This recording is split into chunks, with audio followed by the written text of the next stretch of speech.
The kids I babysit have a code word for danger, and they used it when their grandfather showed up. I'd been babysitting the Whitmore kids for about 4 months when I first heard about the code word. It was a Wednesday afternoon, and I was helping 6-year-old Lily with her homework while her older brother Owen played video games in the living room. Their mom, Natalie, had just started a new job at the hospital and needed someone reliable 3 days a week after school until she got home around 7. The pay was good and the kids were sweet. So it seemed like an easy gig. That day, Lily looked up from her math worksheet and asked me if I knew their special word. I said I didn't know what she meant, and she glanced at Owen, who passed his game and walked over. He was 9 and took his role as big brother seriously, always making sure Lily stayed safe. Owen explained that their mom taught them a code word to use if they ever felt unsafe or needed help, but couldn't say it directly. The word was lighthouse.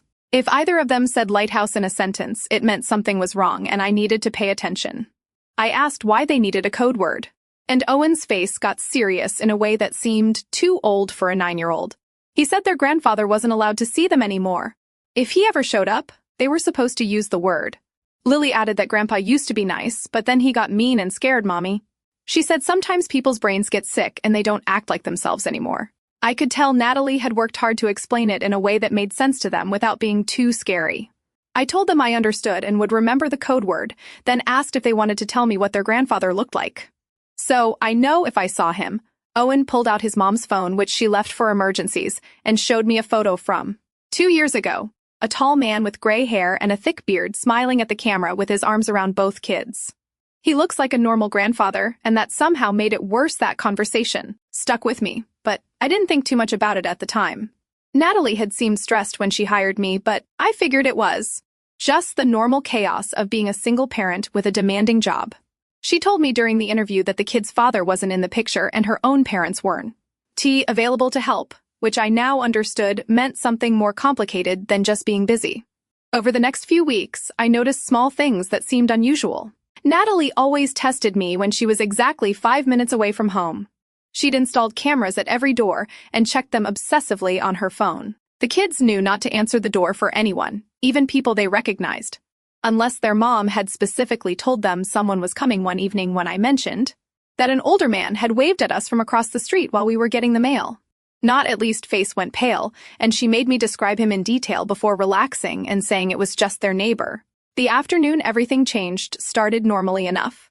I arrived at 3:30 like always and let myself in with the key Natalie had given me. Owen and Lily got home from school about 15 minutes later, dropped their backpacks in the hallway, and immediately started arguing about whose turn it was to pick the snack.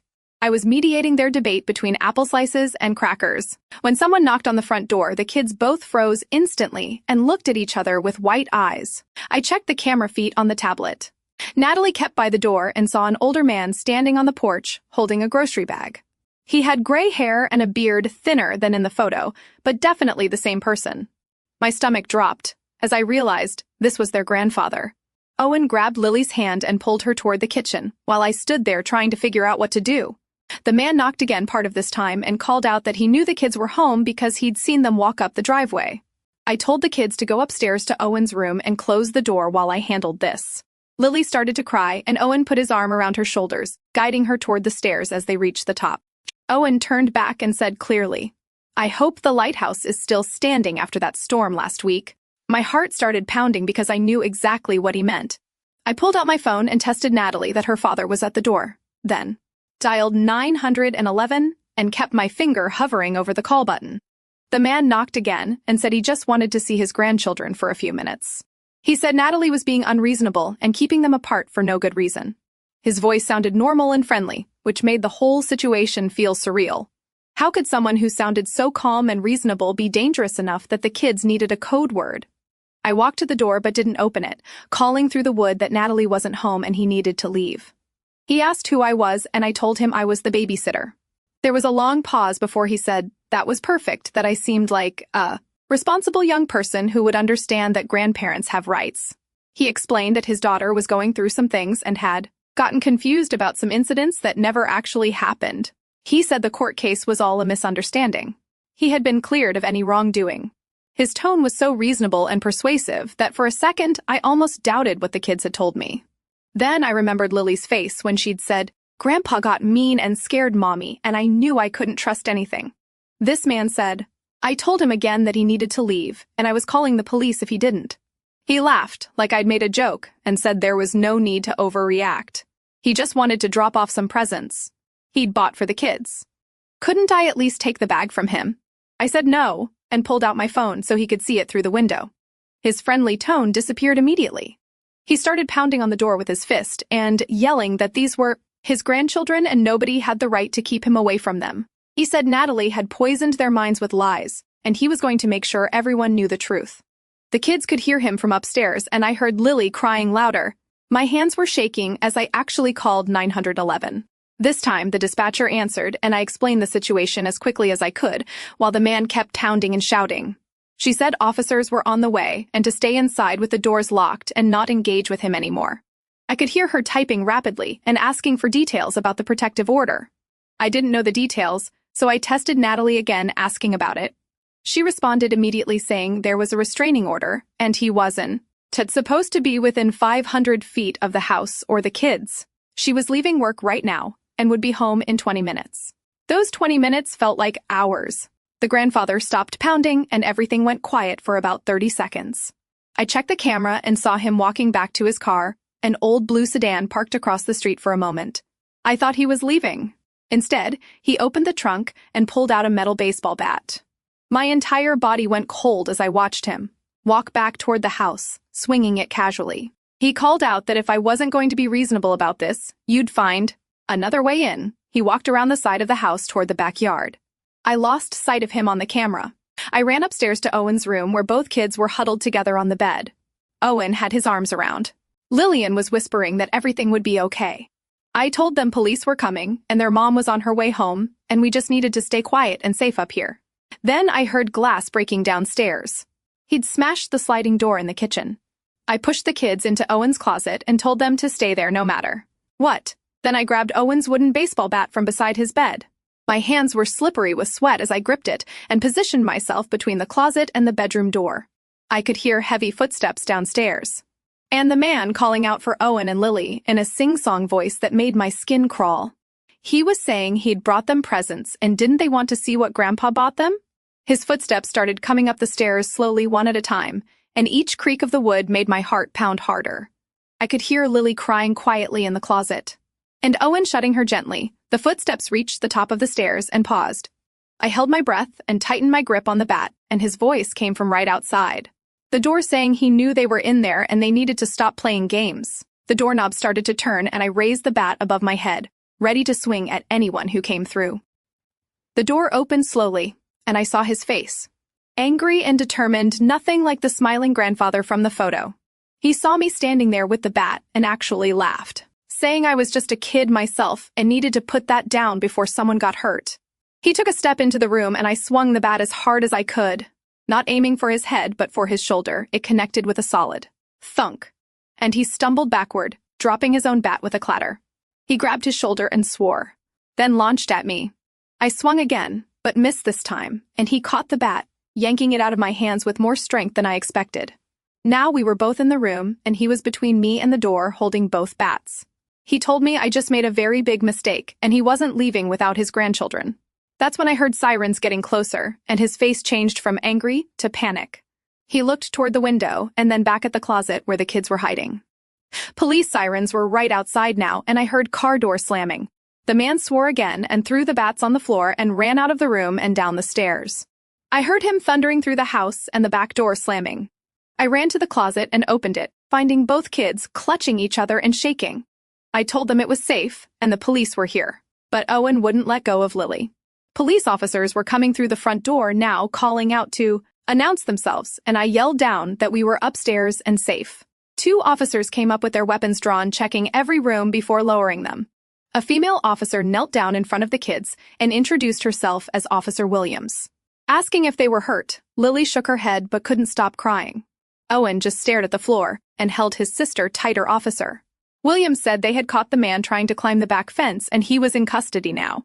She asked if I could tell them exactly what happened. I walked them through everything from the first knock to him breaking in with the bat. Another officer was documenting the broken sliding door and taking photos of everything.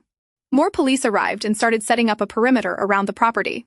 Natalie burst through the front door about 10 minutes later, wild-eyed and frantic.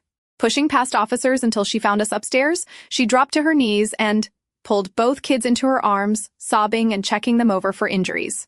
They weren't physically hurt, but they were traumatized. And I could see that in the way they clung to their mother and wouldn't look toward the door. Natalie looked at me with tears streaming down her face and thanked me over and over for keeping them safe. An ambulance arrived, even though nobody was seriously injured. The paramedics checked everyone out while police continued documenting the scene. Detective Laura Sullivan showed up about an hour later. A woman in her 40s with sharp eyes who had apparently been assigned to the family's case months ago. Detective Sullivan sat down with Natalie in the living room while a victim advocate stayed with the kids upstairs. I could hear Natalie explaining through tears that her father had been diagnosed with early-onset dementia 2 years ago, and his personality had completely changed. He'd become paranoid and aggressive, especially toward her after her divorce. There had been an incident 8 months ago where he'd shoved her so hard she'd broken her wrist. Another time when he'd grabbed Owen roughly enough to leave bruises. The restraining order had been in place for 6 months, but he'd never violated it before. Natalie had thought maybe he'd accepted the boundaries. Now she realized he'd just been planning. Detective Sullivan said the violation of the restraining order, plus the breaking and entering, plus the assault on me meant he'd be going to jail this time, not just getting a warning. She asked if I'd be willing to give a formal statement, and I said, yes. Even though my hands were still shaking that night after the police finally left and Natalie got the kids to bed, she sat me down at the kitchen table and apologized for putting me in danger. She said she should have been more explicit about the threat level when she hired me. I told her it wasn't her fault, and I was glad I'd been there to protect the kids. She insisted on paying me triple for that day and said she'd understand. If I didn't want to come back, the truth, I was scared and shaken up. And the idea of being alone in that house again made my stomach hurt. But I also thought about Owen using the code word at exactly the right moment and Lily's brave face even though she was terrified. I told Natalie I'd keep babysitting, but I wanted her to walk me through every security measure in the house and teach me exactly what to do if anything like this happened again. We sat there until past midnight going over emergency protocols and contact numbers and the locations of every camera and alarm. She showed me the panic button app on her phone that connected directly to police dispatch. The next morning, I went to the police station to give my formal statement to Detective Sullivan. She recorded everything while I walked through every detail I could remember. She showed me photos of the man being arrested, his shirt torn and his face red with furious officers handcuffed him. She explains that he'd be held without bail because he violated a protective order, and the judge considered him a flight risk. There would be a hearing next week, and I'd need to testify about what happened. The idea of standing in a courtroom and talking about it in front of him made me want to throw up. But Sullivan said my testimony would be crucial for keeping him locked up longer. She also mentioned that Natalie, his father, had a history I didn't know about before the dementia diagnosis. He'd been arrested twice for assault, once against Natalie, his mother, before she passed away. Once against a neighbor. The dementia had apparently removed whatever impulse control he'd maintained before. I started having nightmares after that day. I'd wake up sweating and seeing his face in the bedroom doorway, or I dreamed that I hadn't locked the closet and he'd got into the kids. My roommate noticed I was jumping and having trouble sleeping, and finally got me to talk to someone at the University Counseling Center. The therapist said I was experiencing trauma symptoms. That was completely normal after what I had been through. She taught me breathing exercises and grounding techniques for when I felt panicked. She also said it was okay if I decided to stop babysitting for the Whitmores, that I didn't owe them anything, just because I'd been there during the crisis. Every time I thought about quitting, I remembered Lily asking if I'd still come over next week because she didn't want a new babysitter who didn't know about the lighthouse. The code word had worked exactly how it was supposed to, and that meant something. The preliminary hearing happened on a Friday morning. I had to miss my classes to be there. The courthouse was cold and intimidating with its high ceilings and marble floors. Natalie met me outside the courtroom, looking exhausted, dark circles under her eyes like she hadn't slept in days. She said the kids were staying with her best friend today because she didn't want them anywhere near the building. Inside the courtroom, I saw her father for the first time since that day. He was wearing an orange jumpsuit and handcuffs, looking smaller and older than I remembered. His lawyer was a tired-looking public defender who kept sighing and shuffling papers. The prosecutor was a sharp woman named Diana Foster, who had already talked to me twice about my testimony. She called me to the witness stand, and I had to put my hand on a Bible and swear to tell the truth. My voice shook as I described everything that happened, from the first knock to swinging the bat at him. The defense attorney asked if I'd actually seen him hurt anyone or just heard the kids' stories about past events. I said I saw him break into the house with a weapon and chase me upstairs, which was enough for me. The judge was an older man with gray hair who listened carefully and took notes. When both sides had presented their evidence, he ruled that there was probable cause for all the charges and the defendant would remain in custody until trial. The bail amount was set at $500,000, which everyone knew his Social Security checks couldn't cover. Natalie cried with relief when the judge announced it. Outside the courtroom, Diana Foster explained that the trial wouldn't happen for several months because the court calendar was backed up. In the meantime, the restraining order would remain in effect and be extended to include me since I'd been threatened. She said I should document anything suspicious, any unknown cars parked near my apartment or campus, any feeling of being watched or followed. The dementia made him unpredictable, and they couldn't be sure what he'd do if he somehow made bail. That possibility terrified me more than I wanted to admit. I went back to babysitting the following Wednesday, and the kids were different than before. Owen was quieter and stayed close to wherever I was in the house. Lily had started wetting the bed again, according to Natalie, something she hadn't done. Since she was 4, both of them flinched at unexpected sounds and wouldn't go near the sliding door that had been repaired with new reinforced glass. Natalie had installed an alarm system that beeped whenever any door or window opened, and the constant monitoring made the house feel like a fortress. The kids were seeing a therapist twice a week who specialized in childhood trauma, and slowly, they started to see more like themselves. Owen smiled at jokes again. Lily stopped asking every 5 minutes if Grandpa could get out of jail, but I could tell something had fundamentally changed and how they moved through the world. They'd learned too young that people who were supposed to love you could also hurt you. 3 months passed before the trial date was set. During that time, I'd become almost part of the Whitmore family. I was there 4 days a week now because Natalie had been promoted and needed more help. I attended Owen's school concert and Lily's soccer games. I helped with homework and made dinner and read bedtime stories. Natalie said I was more than just a babysitter. I was someone the kids trusted completely. That trust was precious after what they had been through the night before I was supposed to testify at trial. I couldn't sleep at all.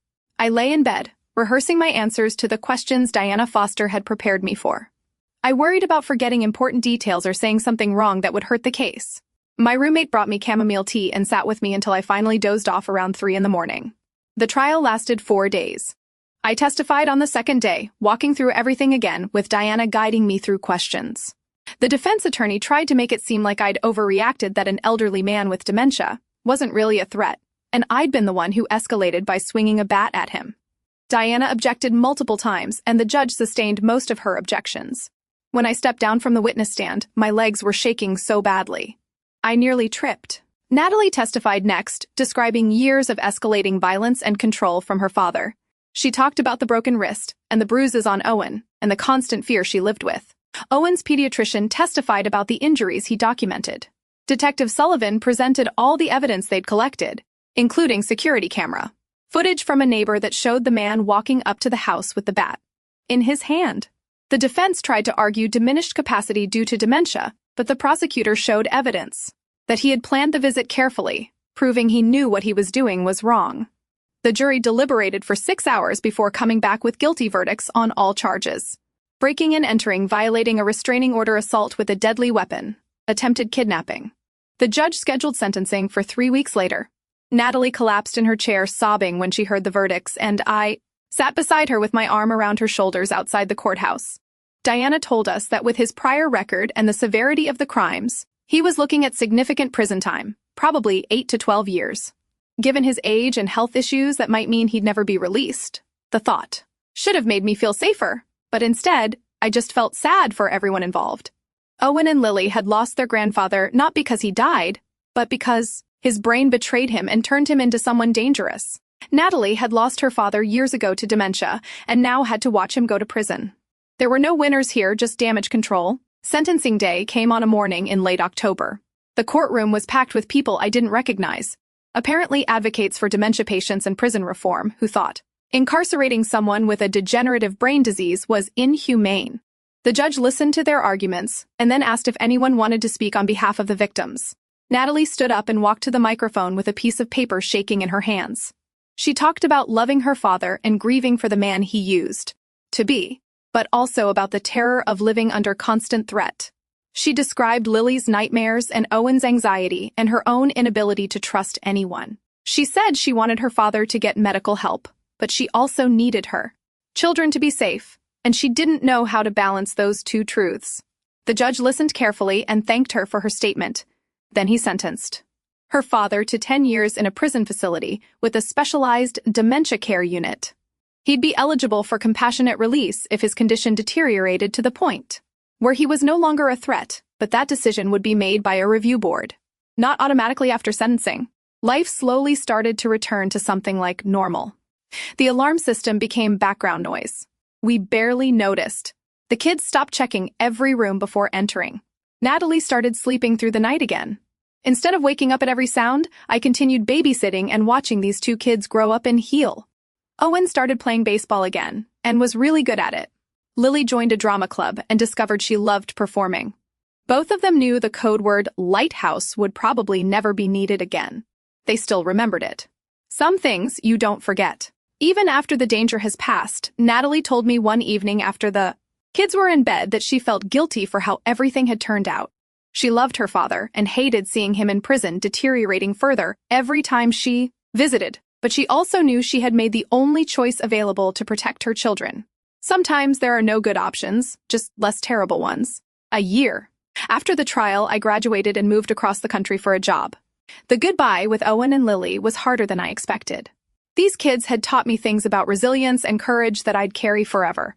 Natalie gave me a photo of the three of us at Lily's 7th birthday party. All of us smiling like we didn't have a care in the world.